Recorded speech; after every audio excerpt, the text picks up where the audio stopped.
I am recording just so everyone Alright. knows, since we are going to. Yeah. Yeah, I guess I should have pushed harder to try to get that restored, but I was preoccupied with several other things. So anyways, just know that this is being recorded. We're going to be sharing this out with people who couldn't make today's meeting. So just know that's why we're recording it. So don't say anything you wouldn't want to be put on the internet. But now my name is Maureen Mitchell. I'm here today with another ARK staff, Trey. If you want to say hi, Trey, to everyone.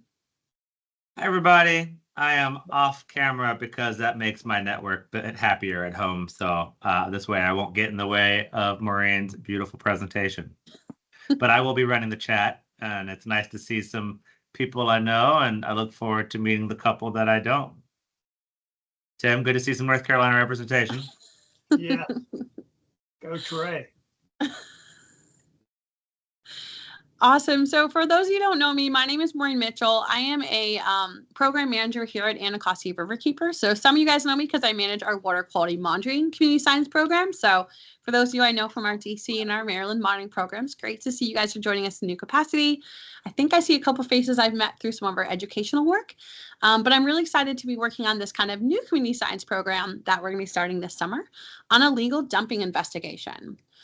So for those of you who don't know a ton about Anacostia Riverkeeper, I just want to start us by grounding on who we are as an organization and how this project kind of fits into the big puzzle that is ARK. And our mission is to protect and restore the Anacostia River.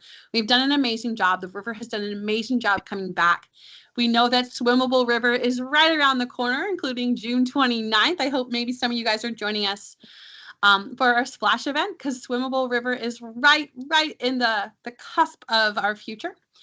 And so we're working to, again, protect, continue to monitor to see what types of things are happening and prevent future pollution. Restoring is our green infrastructure work, as well as our cleanups and trash removal. And then also connect, that's part of the swim event, our fishing events, is make sure residents from all walks of life that live in the watershed have a way to enjoy themselves and connect with a river that is part of their communities. And so Anacostia River, I'm sure if you're on this call, you live in the watershed, you've heard a little bit about the source of pollution in the river itself. Some of these are things like chloride pollution from salt trucks, and we are rolling out a salt watch program to help monitor that. We know that there is a lot of nutrient from fertilizer pollution up in the upper parts of the watershed where there's a lot of grass fertilizer being used. I always love the dog poop picture, because dog poop, and also unfortunately we're doing better about this, but overflows are down, but we know that there is some sewage and some fecal coliform pollution in the river. But the big one that we'll be focusing on today is trash pollution. Here we go. And so in 2011, Anacostia River was one of the first nations, and actually the first TMDL about trash that crossed different state boundaries. So it was really unique and a first in many ways, setting these limits on how much trash pollution can enter the river. We helped advocate for that to begin, and we also are continuing to work on meeting and supporting that TMDL in a whole bunch of various ways. And we're really excited for this new program to come in to help us do a little bit better and really understand how trash is entering the watershed and how it's impacting the water quality. And so we run volunteer trash cleanups. I'm seeing a bunch of your faces. I know you've come along to those before. Those are great ways to remove trash that has entered the watershed, but also to quantify it, to know what types of trash are most common and where, and use that data for advocacy for things like a bottle bill here in DC and in Maryland, and the bag fees. We also have banned along trash traps all across the watershed, both in DC and up in Maryland. Those are more passive trash mitigation techniques that help just float and connect the trash, preventing it from entering the river itself. And then this year we rolled out some new K-12 educational programming. I ran a middle school program talking all about the issues of trash in the river with middle school students in Ward 7 and 8. And so that brings us to our current project, which we're starting off, and this is our first event working on this project. It's on illegal dumping. And so just want to define what illegal dumping is. Illegal dumping is the disposal of trash that's generated at one location and disposed somewhere else without legal permission. So it's anytime, again, you're not just making waste and drinking a soda pop and tossing the can out, but it's going to be a collection of waste that's generated one place and then brought somewhere else to be dumped without that legal permission. Things we see illegally dumped in the watershed are everything from furniture, appliances. There's a little bit of an ATM problem. We see a lot of ATMs being dumped, especially in Watts Breach, it seems like. Tires, construction debris, electronics, just bags of household waste, and a lot of other things are found across the watershed. And we know that these illegal dumped materials are not just an eyesore. They're not just going to block up and impede stream movement once they get into the watershed, but they also are going to unleash pollutants, which are going to further decrease the water quality of the Anacostia River. And as we start to think about how to address and change and reduce the amount of illegal dumping happening in the watershed, we got to start to back up and think, where might this be coming from?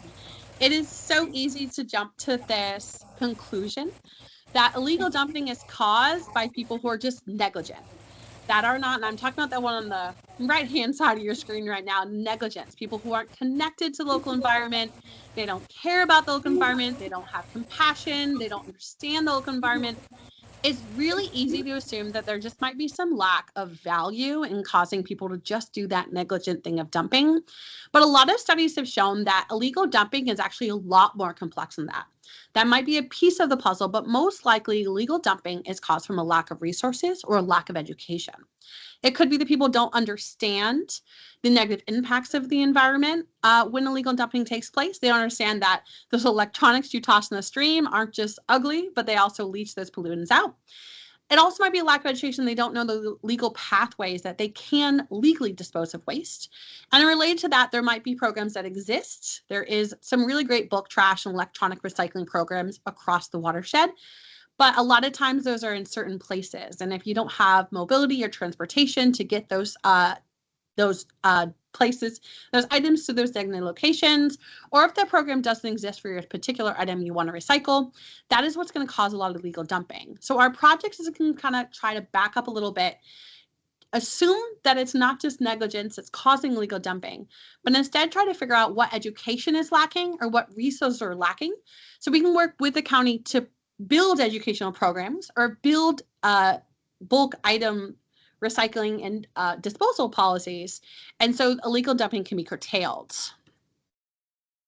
And so that brings us to our brand new project. We're so excited we got awarded this project. This was funded through Chesapeake Bay Trust, and we're working specifically with Prince George's County's Department of the Environment. They put off this call for proposals, and we are really excited to work on this project with them.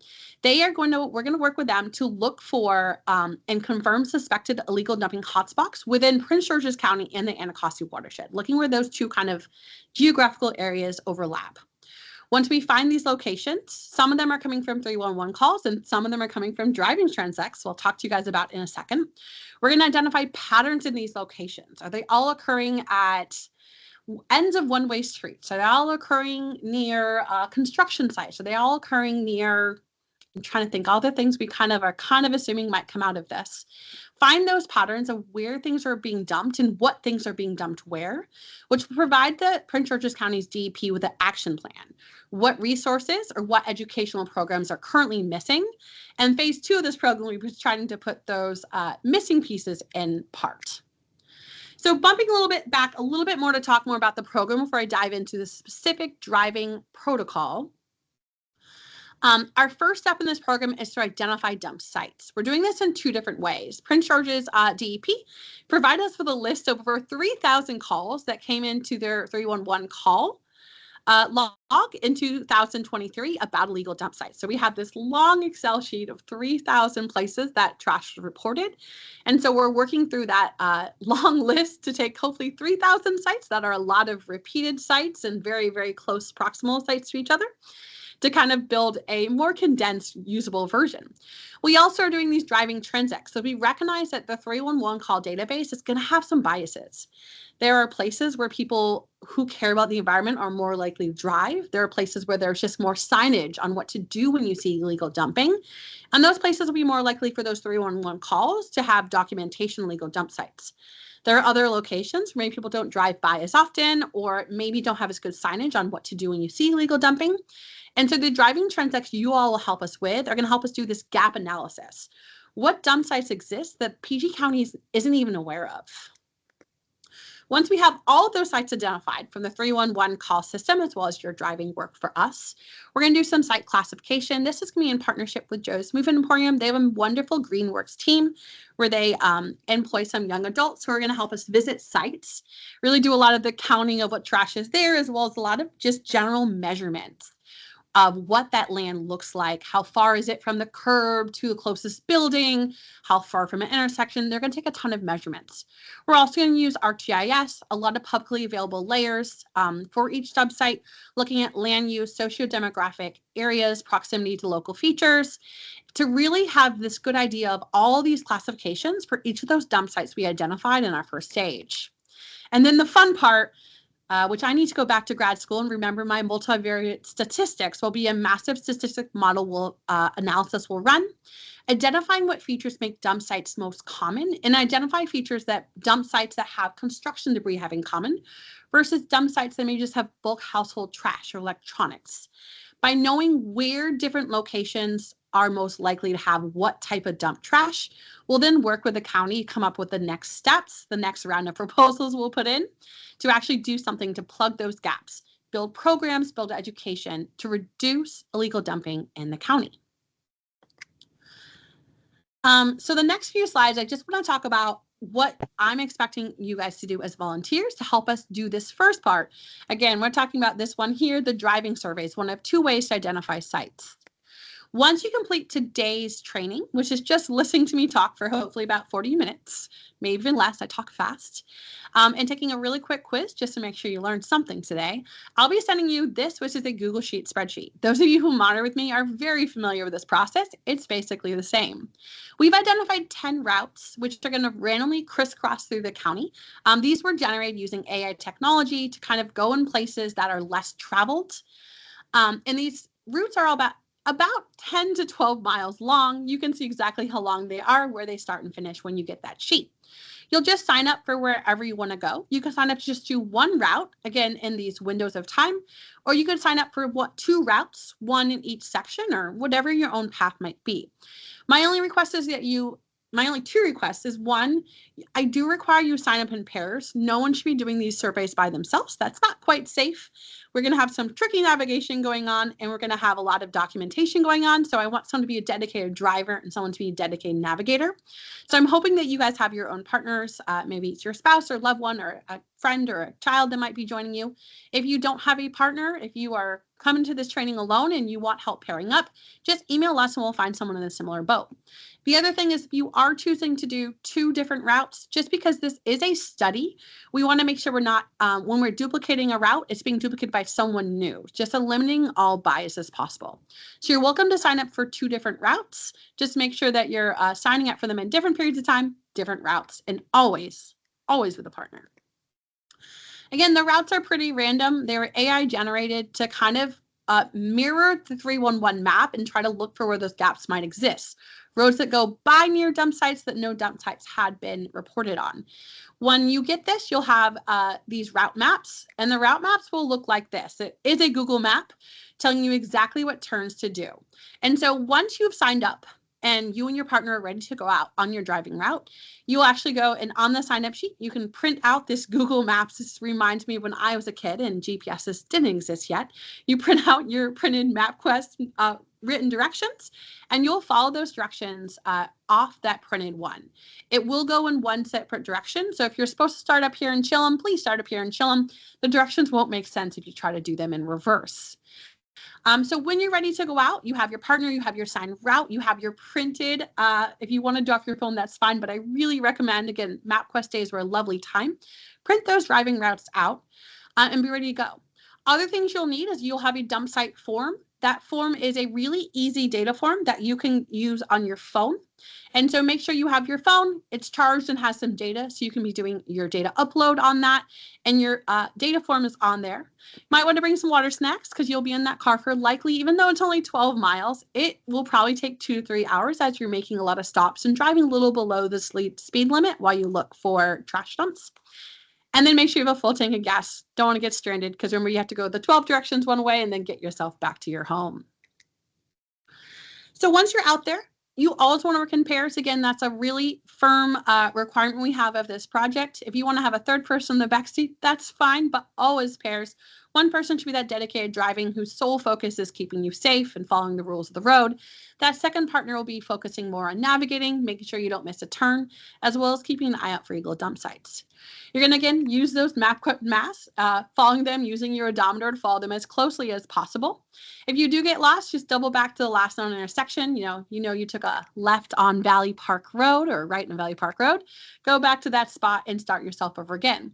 Drive at the speed limit. If it's safe to go a little below the speed limit, that's great. And make sure you're scanning both sides of the street looking for illegal dumping activity. Places to pay extra attention to while driving. I would look down any kind of dead ends. A lot of times you have those little streets that go a little beyond where your street you're driving are. Those are places I've seen a lot of dumping happening. Any kind of vacant lots or buildings that look like they're not used very often are great spots. Parking lots, not the worst idea to pull into a quick parking lot and take a peek if you have time. Tractor trailers, if they're parked along the side of the road, are also great places for people to hide illegal dump sites. So pay a little closer attention to those spots. When you find a legal dump site, please, as soon as possible, pull over, stop, and then we'll talk about what day you're going to collect. But don't slam on the brakes and get rear-ended by someone. Pull over once it's safe and legal to stop. Quick talk, I want to make sure we're clear what illegal dump sites are and what illegal dump sites are not. So illegal dump sites can look like a lot of different things as you go out and about in the watershed. It might be some random furniture just tossed in the side alley. It might be a collection of bags of what's seemingly household waste clumped up in one spot. And it could be piles of construction debris. It looks like these are some pallets in my picture. Those are all places that we want to be flagging, moving on, identifying as dump sites. But things that are not illegal dump sites, these are things you might want to share in your closeout email to us, but I wouldn't want to share and report as dump sites. We do know that there's a homeless population in Prince George's County, so if you come across any of their encampments, those are not illegal dump sites, so please don't recording them as such. I'm really excited that PG County is rolling out a new bulk trash program, and we also know there's a lot of the active buy nothing barter trade programs happening in Prince George's County. So if you see neatly lined up furniture on the side of the curb, most likely that's a bulk pickup or for someone to drop off, or if someone's coming to pick it up later. Those wouldn't be reported. Overflowing trash cans are definitely something we'd love to know about, but wouldn't be reported as illegal dump sites. And areas that have just heavy roadside trash kind of scattered throughout, again, great things to share with us, but not something I'd be identifying as a legal dump site in terms of this program. So really think about, is this something that someone created somewhere else in their home or at their workplace and drove here to dump? That is a dump site. Someone just having a little extra trash in their front yard, or anyone with an encampment or overflowing trash can, those are not. So once you find those dump sites, as soon as it's safe, you're going to pull over and stop. If you can pull over right there, you might be able to do this all from your car. If you have to walk a couple feet backwards once you find a nice parking spot, you might get out of your car with your phone and walk back. For each dump site, you'll do a couple it'll take less than 5 minutes to take all the recordings we want you to do, because we'll be sending a team member out, maybe Trey or myself or one of Joe's green team. We'll go out to do a more in-depth measurement. But you'll just want to record the date and time. When did you approach the site? If you're driving on those transects, you'll know you'll be driving transects 1 through 10. So what transect you're on. And I'll next slide show you, but you'll want to be using your phone to tell me what lat long you are on. That will tell me exactly where that site is, as well as the nearest intersection to help me find it as best as possible when I go out to check on it the next day. You'll give me a rough estimate of how much trash, what type of trash, any comments you feel like sharing, and then you will be taking pictures. That helps me know what type of dump sites are and how quickly I want to get a team out there to assess it. Please, for your own safety, don't touch trash. You might want to peek around it a little bit or poke at it with a stick to see what might be in it as you're trying to tell me what type of trash it is. But I'm not providing you any gloves or any kind of trash bags or handling material, so please don't touch the trash. The other thing is, please don't actually call 311 when you're doing these reportings. I know that sounds really counterintuitive, because in general, you should always call 311 to report illegal dump sites. Sometimes PG County might be quicker than I am. And so in our process, once you report the dump site to me, Trey and I and our team will go out to analyze that site and call 311 once we're done. We don't want 311 to get to the site before we do. So just don't call 311 this time. Know that we're on top of that on your behalf. And again, if you guys don't have If you're not super familiar with Google Maps, that's the best way you're going to be able to find the lat long. It is possible just to tell me that it's on the intersection of Dennis Ave and Georgia Ave, but that's not perfectly accurate because it's very highly unlikely the trash was right at that intersection. And so what I'd like us to do instead is to use our phone. You're going to get to see where I live, I guess, because we're going to show you on my maps, my house. So if you get on your phone, what you'll do here, hope you can see my picture, is if you click this little circle that's kind of like almost looks like a little bullet, it's going to kind of zoom in to tell you where you are. And if you zoom in a little bit on and click basically where your blue box is, it will bring up, this is my house, so it's getting mad at me and saying that's your home. Let's say it was over here. It will bring it up and it will tell you the lat longs right there. So click on that location on your phone, will bring up your lat long, and you'll write down 6 decimal places for each and put them in. If you can't find the lat long, the best you can do is give me an intersection. That's fine. Just make sure in the comment section you're really clear exactly where it is, what side of the road, north side, east side, west side, helping my team get to it as quickly as possible. So you'll continue driving your route and you might repeat this step, I guess, infinite numbers of times. So every time you encounter a new dump site, you'll submit this new form. So if you encounter 10 dump sites on your 12-mile route, you'll complete this form 12 times. Once you're done the entire route, you've submitted all of those Google Forms. The only thing I'll have left for you to do is just to send an email within 24 hours completing the transect, letting us know that transect did actually occur. It is possible that you did not find any trash at all on your route. I would say unlikely, but not impossible.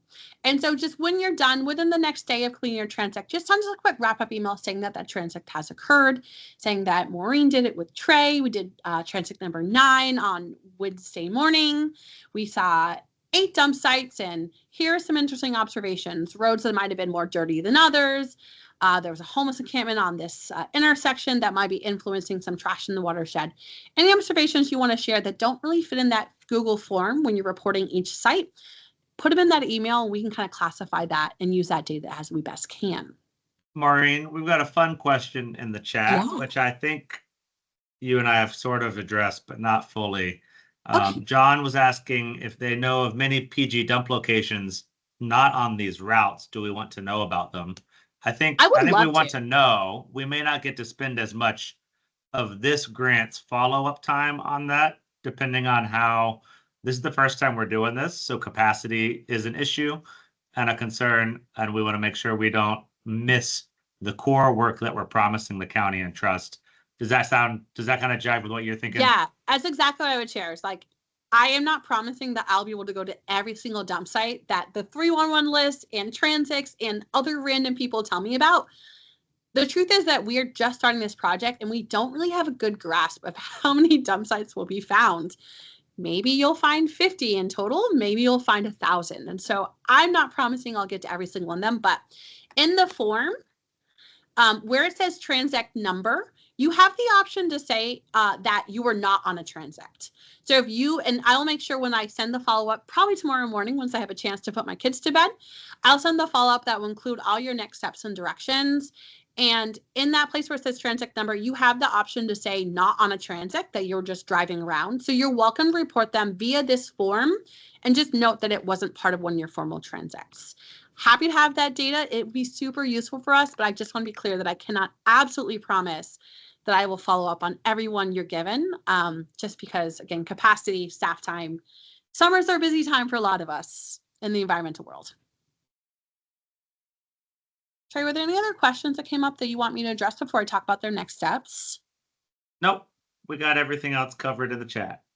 Awesome. Anyone who wants to unmute themselves and ask a question, I'll give a quick second, but then I'm going to be hitting up the chat as well to give you guys a bunch of these links to tell you your next steps. So I'll pause for a quick second to make sure I didn't go by anything too quickly or wanted anyone to call back and ask any questions. Feel free to unmute yourself in chat or drop it in the chat and Trey can help give it to me.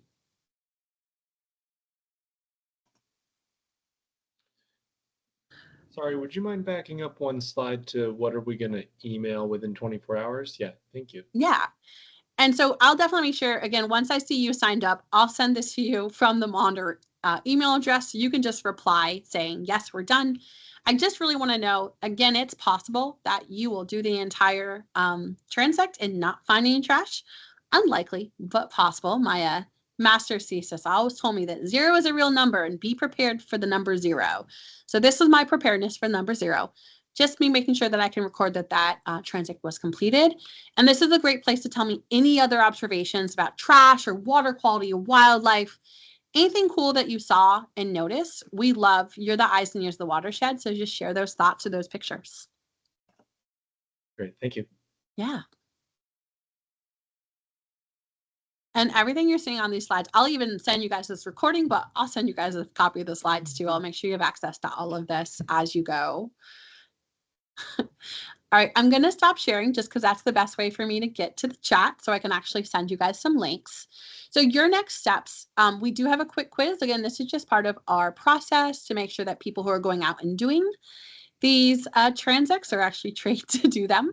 And so right now I am dropping a link to a form in the chat. That form has, number 1, a quick waiver. That waiver is a very standard fair volunteer waiver with a quick, only thing different if you've ever filled out a AOK waiver before is it just has a quick line saying that if you're driving the car, you have a license and that you're going to have a registered car and follow rules of the law. So just typical things. And then quick 10 questions, making sure you learned something today. I'm going to be sending this recording out to a couple people who weren't able to join us in this virtual call. And then my plan is by Thursday or Friday, everyone who completed those steps that has the waiver signed and those 10 questions answered correctly. And you can repeat and take the quiz a second time if you happen to getting the 10 questions wrong, but I think they're pretty easy. I'll be sending your next steps, which is that sign up sheet where you'll say, this is where I want to go. This is the route I prefer. So you'll get to choose which route you want. Ideally, you already have a partner you want to do the driving with. But again, if you don't have a partner, the partner doesn't have to be trained as long as one of the two of you is trained. That's fine. So if you're here and your spouse or best friend isn't on the call, feel free to have them join you. That's just fine with me as long as one of you has completed, watched the video and done the quiz. You'll sign up. I'll send you, once you sign up, your instructions of which route you're doing and remind you of how to submit your data, and you'll be good to go.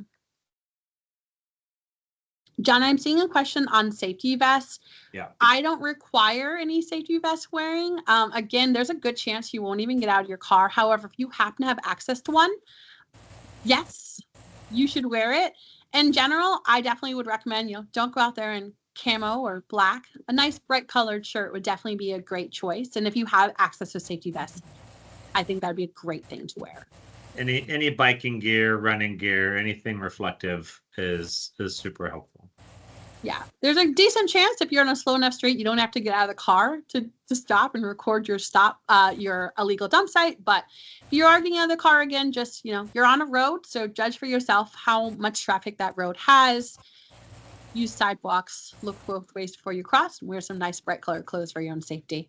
Patricia, I see your hand up. Yeah, I'm just looking for the link. I somehow missed it. Let me pop it in Disappeared. one more time. And I'll also be sending the link again. If you didn't get this training link, maybe not tonight because my kids I can hear upstairs are gonna have a rough bedtime, so it might be tomorrow morning. But I'll send this recording as well as all the links and instructions you need in an email tomorrow morning. Patricia, Okay. do you have access to the chat? The chat. So I don't know if yours looks like mine, but if it does, at the top bar. Mine window. says teams.microsoft.com, and then it has various Yeah, the browser's pictures. kind of weird. I'm on Safari. So if you see a chat option, awesome. It's got a little bubble, text bubble with some lines in it, but otherwise we'll get everything emailed to you too. Okay. Email, I I'll send it understand. for as quickly as I can. I'm so sorry Thank that you. Teams and me are not best friends. I'll be really honest. Okay. Sweet. Any If you guys other have- any other questions? I did see the question, Nathan, and I think I saw that Trey kind of answered it, but this right now, we're just focusing on Anacostia PG County at this moment. However, we hope in PG County hopes that this will become a model pilot program that can be used outside of the watershed as well as in different jurisdiction of our watershed in future. Right now, it's kind of limited to that little geographical region, but I foresee this being a much bigger project than what it is shown at this moment. And I think the patterns of legal dumping are not limited. It's not like people in the Anacostia dump differently than people in Oxen Run. So I think the lessons learned can definitely be transferred outside the watershed.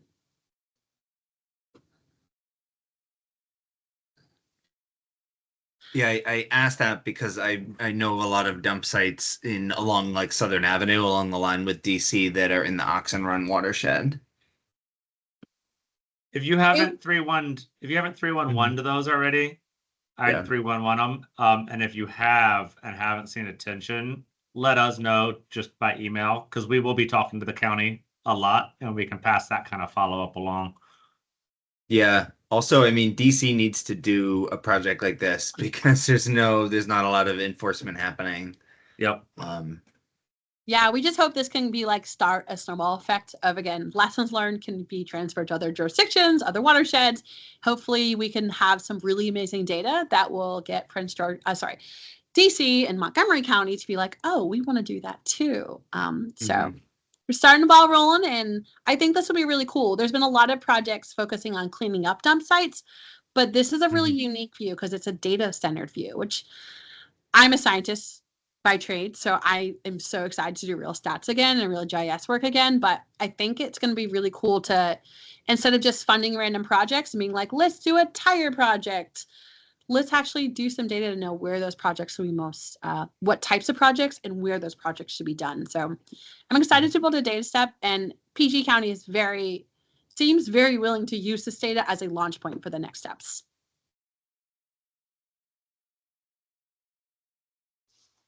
Well, I was well under an hour. I was worried I was going to talk for too long, and I wasn't even nearly close, was I? Tim knows I talk fast. You do talk fast. You're not from the South. I know, I'm a New Englander. Funny thing is, I went to grad school down south. See, I'm Auburn, so Alabama. I spent a lot of time there, but I'm a Vermonter at heart. That's just how it is. Well, I thank everyone so much for joining us today. Again, I'll be sending a follow-up most likely tomorrow morning after I get through bedtime and upload this training onto YouTube so everyone can view it. But my goal is to have a bunch of people trained by Thursday or Friday, and then we'll get trainings. You guys get signed up and start doing these transects as early as next week. Cool. All right, y'all. You have our email address, so if questions come up, again, that monitor email is the best place to get in touch with us. If you know me or Trey, feel free to reach out to us personally. And otherwise, guys, go enjoy the rest of your evening, and I'm looking forward to having you work with us on this project. Thank y'all for the time. Thanks, Thank Trey. you all. Enjoy your evenings. Stay cool. All right. Good night. Bye, guys.